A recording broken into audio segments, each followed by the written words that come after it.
Call to mind the most incredible seafood meal that you've ever eaten. Take just a few seconds to revel in that memory. What was the seafood that you had in that meal?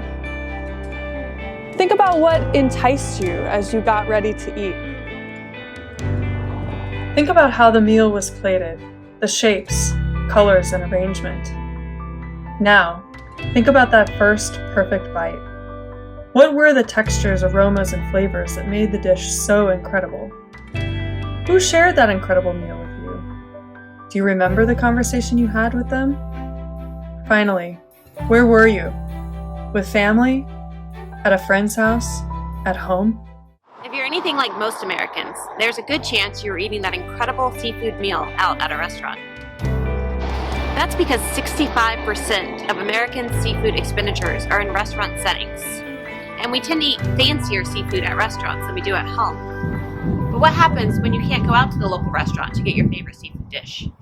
Now, take yourself back to March of 2020, as the drumbeat of COVID-19 restrictions started beating louder and louder in all of our lives. Oregon's fishing families had already begun to feel the impact. Many fisheries lost their export markets in late January, as the spread of the virus shut down Lunar New Year celebrations all across Asia. Prices for Dungeness crab were stagnant at a time that they normally would be rising. The stay-at-home order was issued, and restaurants closed here at Oregon. It further devastated our seafood producers. Suddenly, Oregon seafood was off the menu. Seafood processors couldn't find markets for their ground fish fillets and other products, so they started putting seafood in the freezers instead. But there was only so much space in the freezers, and frozen products often sell for less than fresh, even though they are very high quality. Some vessels cut their season short. It just didn't pencil. At the same time, we were experiencing profound disruptions in our own lives. We transitioned to remote work, canceled or postponed programs we had planned for the first few weeks of lockdown. Under normal circumstances, we both lead experiential programs that connect people with local seafood, but everything was up in the air because of the pandemic. Initially, we felt powerless. What could we, as scientists, as educators, do in the face of this unprecedented crisis? We didn't have the power to magically fix these problems, but we quickly realized we did have the tools and training we needed to document the impacts and to inform the recovery process.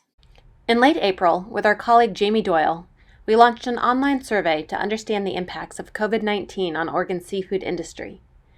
We distributed our survey to fishermen, aquaculture practitioners, seafood processors, retailers, and integrated businesses, those that participated in multiple sectors of the industry. We heard from people in all sectors and across the coast. Nearly everyone reported that they or their business had been already impacted by COVID-19, and that they were highly reliant on the seafood industry for their livelihood. Across all sectors, the loss of markets was cited as the most pressing key concern. At the same time, Oregon families were doing their best to adjust to the dizzying upheaval of their normal lives. Many experienced serious financial hardships. Parents were trying to work from home, supervise kids' online schooling, and still get a healthy meal on the table at the end of the day. Through it all, however, communities were coming together to help each other. Supporting local, buying local, was a rallying cry for people concerned about the economic impacts of COVID-19 on their community. Americans only get a fraction of the recommended amount of seafood in their diets under normal circumstances, let alone during a pandemic. We wanted to find a way to nourish Oregonians as well as our local communities. That multifaceted goal was what sparked the Eat Oregon Seafood Initiative.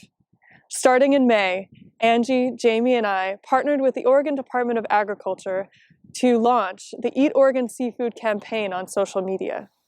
During the summer, our partners at Oregon Department of Agriculture recruited famous chefs and foodies to develop recipes using a wide range of Oregon seafood.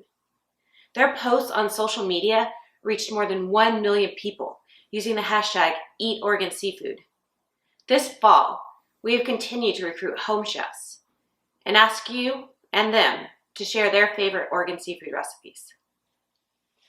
At the request of ODA and Oregon's fishing families, we developed a website with information about the types of seafood harvested in Oregon, a map showing where to buy it, and a recipe archive to inspire Oregonians to cook seafood at home. Now we have more than 30 ways to prepare Oregon seafood on the website, ranging from the simple, for when you need a quick, healthy meal, to the complex, for when you're really looking for a chance to show off your kitchen skills. We have also harnessed the power of video to reach wider audiences during this time of increased social distancing. We worked with Kelly Street of OSU Extension Clackamas County to create a video on how to safely can seafood at home. We worked with Buck Jones of the Columbia River Intertribal Fish Commission to create a video on how to buy salmon and other seafood directly from tribal fishers on the Columbia River Gorge. And our efforts have inspired others to create their own social media campaigns focused on local seafood. Economic recovery from COVID-19 won't be easy for anyone, and our fishing communities are no exception. We do know that Oregonians and our coastal communities are resilient, however, and willing to work together to overcome these challenges. We hope that by strengthening connections between land and sea, industry and consumers, food and family, that Oregon's fishing communities can begin to thrive again, and that Oregonians can gain the long-term health benefits of more seafood in their diets. We know we can make it through together. The Eat Oregon Seafood Initiative will continue through the end of next summer with support from the National Sea Grant Program. We're going to continue building out our seafood educational resources for consumers, including the development of new videos, and we will be expanding and relaunching our Eat Oregon Seafood website. We're going to work closely with our seafood workforce to understand their evolving training needs to ensure a resilient future. We hope you'll join us and be part of the initiative. Ask your favorite restaurant where they source their seafood and whether they serve Oregon products like Dungeness crab, rockfish, pink shrimp, albacore tuna, troll, and tribal caught salmon. Share some of your favorite recipes on social media using the hashtag and send it to us so we can add it to our archive. We hope that the next incredible seafood meal that you eat features Oregon seafood cooked in your very own home kitchen, and that with your help, we can support our fishing families and get Oregon seafood back on the menu.